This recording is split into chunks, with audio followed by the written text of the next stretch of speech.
கழுகின் கண்களில் இருந்து நீர் பொலபொலவென்று கொட்டியது. ஐயா, மகாத்மா போல் தோற்றமளிக்கும் தாங்கள் யார்? ஏன் அழுகிறீர்கள்? உங்கள் இறக்கைகள் ஏன் தீந்து போயிருக்கின்றன என்று சில குரங்குகள் கேட்டன. அன்பர்களே, என்னை பற்றி கேள்விப்பட்டிருக்கலாம். பறவைகளின் அரசனான என் பெயர் சம்பாதி என்பதாகும்.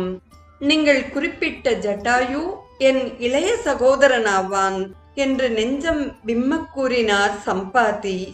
ஆஹா, அந்த உத்தமருடைய சகோதரரா நீங்கள் என்று வியப்போடு கேட்ட வானரங்கள் எழுந்து அவரை வணங்கின.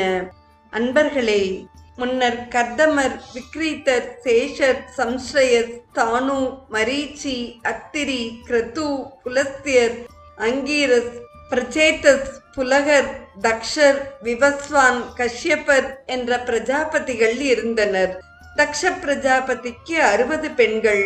அவர்களில் அதிதி, திதி, தனு, காளிகை, தாம்ரை, குரோதவசை, மனு, அணிலை என்னும் 8 பெண்களை கஷ்ய பிரஜாபதி மணந்து கொண்டு உலகை விருத்தி செய்தார். அதிதிக்கு 12 ஆதித்தர்களும் 8 வசுக்களும் 11 ருத்திரர்களும் 2 அஸ்வினி சகோதரர்களும் பிறந்தார்கள்.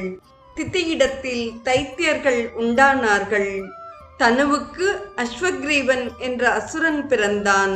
காளிகைக்கு நாகன், தாலகன் என்ற 2 பிள்ளைகள் பிறந்தனர். தாமரை என்பவளுக்கு 5 பெண்கள் பிறந்தார்கள்.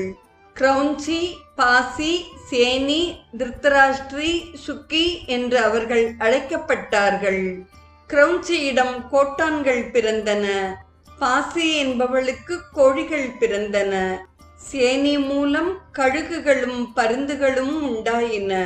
திருத்தராஷ்டிரி என்பவள் ஹம்சங்கள், சக்கரவாளங்கள் போன்ற பறவை வர்க்கத்தை தோற்றுவித்தாள். சுக்கி